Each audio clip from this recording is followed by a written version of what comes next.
Yeah, this is my friend Maurice White. I got your back, Earthskills.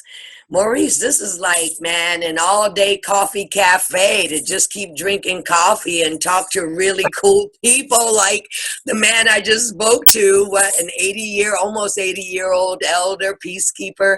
And now we're talking to you as a momentum builder on our way to this weekend, to the summer solstice weekend.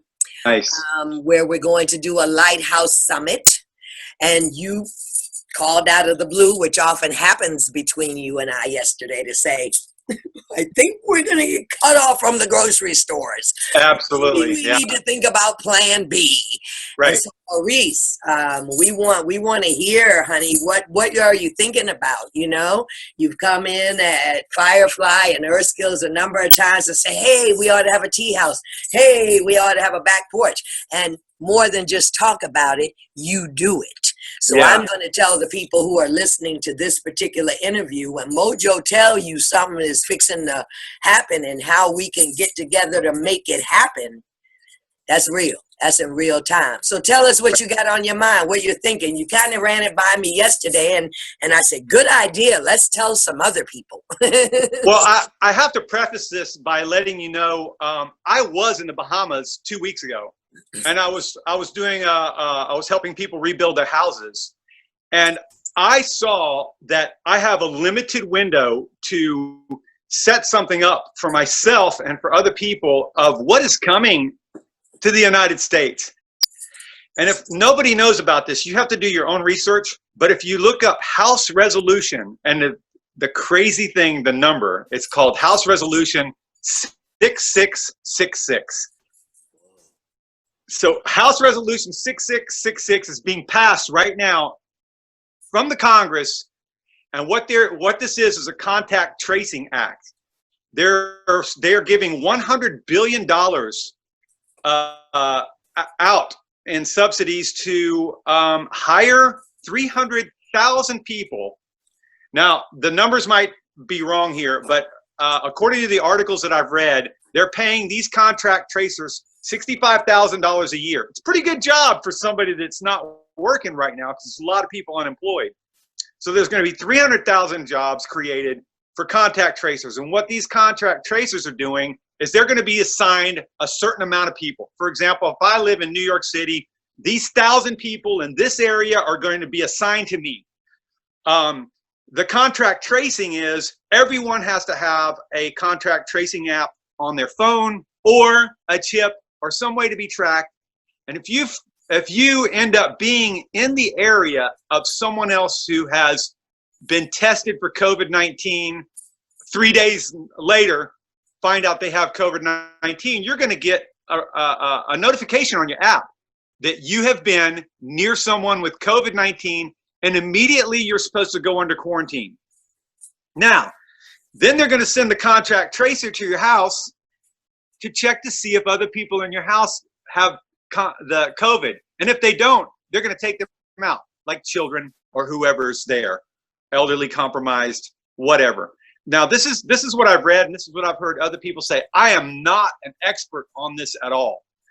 But so I'm in the Bahamas, and I'm thinking, I can keep helping these people here, or there's a small window of opportunity that I can get back to the States and set up something where go into survival mode, basically. According to what I've read, you're going to have to show your there's going to be a QR code on your phone to identify you as either having COVID or not, or at risk in COVID or not. And you're not going to be able to go in the grocery store unless your QR code passes. Now, this is going to be another way where they're going to get us to take those the shots and whatever they're putting together for us. I don't know. I think it's a bigger plan myself, and I'm not going to go into any conspiracies or anything. But the only thing I'm concerned about right now is I don't think I'm going to be able to go into the store, because I'm not going to download this app and I'm not going to be traced. And so therefore I say to myself, okay, then now I need to go into food procurement mode. Okay. And I need to go into tribe mode. I need to get together with a group of people that, but first everyone has to personally read the HR 666. You have to read that on your own to come to an understanding of what's going to happen to us in the next couple of years. And so I just looked at myself and I go, I know what my strengths are. I am one of the best fishermen I know of in the Bahamas. And I just came from there. I was catching all kind of fish and lobster and everything. And I had food and I was just giving it out to people. But I realized soon I'm going to get kicked off the island because this COVID thing. I'm going to have to come back to the States, go under a 2-week quarantine and go through whatever they're going to make me go through. And I'm like, I'm not going to go through that process. I need to get back now before this all starts going down. And I need to start putting together a plan on how I'm going to survive. And right now I'm building my own bows. I'm building my own sling bows, and I'm putting together a fishing arsenal so that I can be not only myself, but I can get a group of people to go with me. And my idea is this: there are so many invasive carp that are edible protein that they're just throwing away and trying to get rid of in the rivers and the streams in the Midwest. And I want to go into those areas and I want to begin hunting the carp, preparing the carp, and sending it back to the tribe. Whoever signs up for this, you're in, because I can get unlimited amounts of meat. And so that's what I was talking to Sangoma about. I was just saying that we need to think about if we cannot go into grocery stores because we're not going. I would imagine a lot of us are just going to say, they're going to call this thing out for what it is. It's an entrapment of the people of the United States, as far as I'm concerned. And I think a lot of other people are going to interpret it that way too. And so therefore we need to consider, if they're not going to allow us in the grocery store, we have two options. Pay somebody that is allowed to go in the grocery store to get your groceries for you, or provide your own food. And honestly, I'm going on the route where we provide our own food. I'm going to be able to gather way more protein than I need. I mean, I could probably live off of just one of the fish. The fish that are the invasive carp, the silver carp, they're growing up to 40 and 60 pounds. So I could literally live the whole season off of just one carp myself. I'm not going to travel all the way over there, catch one carp and go, okay, I'm good, dehydrate it and or sun cured or whatever, because there's a bigger issue going on, that we need to consider. And so I don't know. I think that's all in the nutshell, that's what I have, unless you guys have any questions that you want to ask me. I'm not an expert. Yeah. But I do see something coming, and I just want to be prepared for that. Yeah, I think you should maybe, I don't know, and this is probably not the right title, but over there in I Got Your Back, Earthskills. Right. If this became Project TARP, you know what I mean? Because a couple of other allies and one that's now being followed in the street, for God's sake, they broke down her email. When we get too much information on the top, open the Big Brother, not such a smart idea. Right. So I'm saying from this conversation, which is now going to replay all the way up until the weekend, there should be a place that people can directly tap into you in the back, in the inbox that says, I'm in. What do you need? Probably do that. You need money to get to the Midwest. You need a truck to drive all this TARP back. What do you need? Because I know for a fact that this is what you are opening up.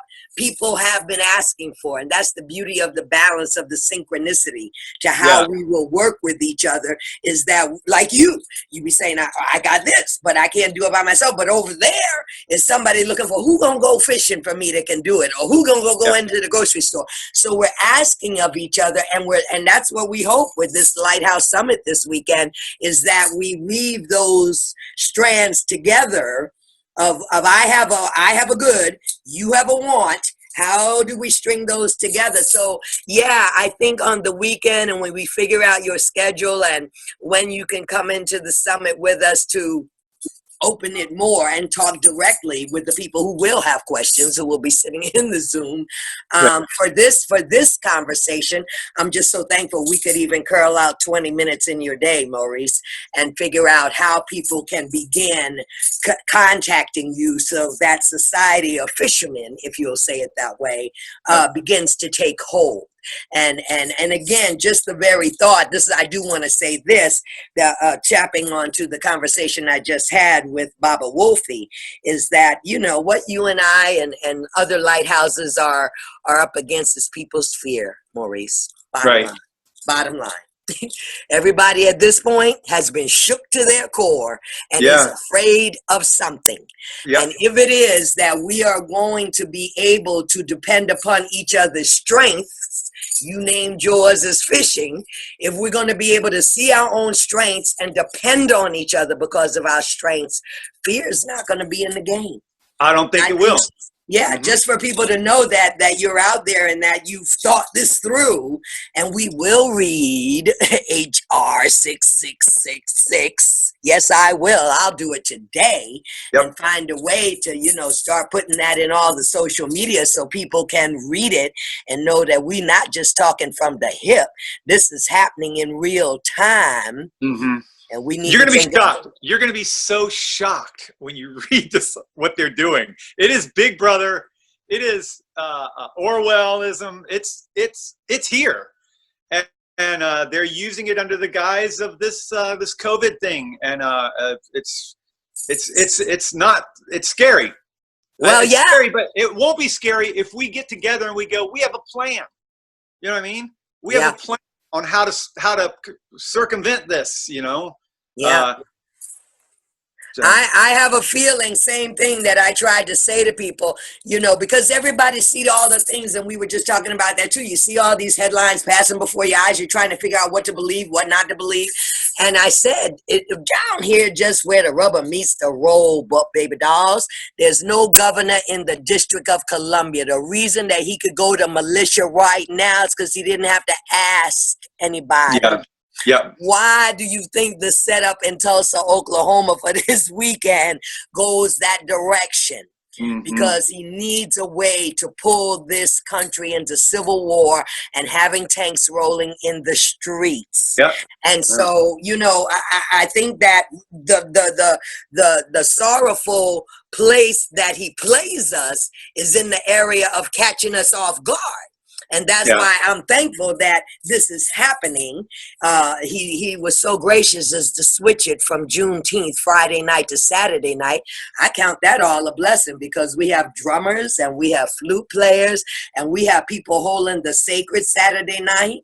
While we have, and to tell you the truth right here, quiet, we have people that are even reserving tickets to his little pep rally.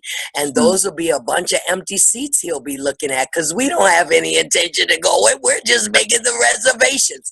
And so people are moving. We're not as dumb. We're not sitting ducks, is what you and I are saying, Maurice. Yeah. We may have to take a lot of things in these coming months and years, but we will not roll over and play dead. We will not be sitting ducks. Yeah. And I think it's important, like the main thing, like going back to the food procurement. I mean, once they control the food that you can eat, hunger can make you do things you don't want to do. And we just need to stay away from that. And even if what I'm saying is maybe considered far-fetched, once you read HR 6666, you'll be like, oh my God, we need to get into action now, and that's what's being the big diversion, why the news is, they want to like once the riots, what happened was people were catching on to the COVID-19, and then they're like, what else can we make a diversion of? And then all of a sudden, of course, it's a race war. Killed was a great option, because it's like, we need to divert these people now, because we haven't got everything instituted yet, like the HR 6666. We haven't put that in yet, and we still need to pass that through. So let's make another diversion, and let's really amplify that other version. Because why did they stop talking about COVID almost entirely on the news? Like nobody reported any numbers anymore.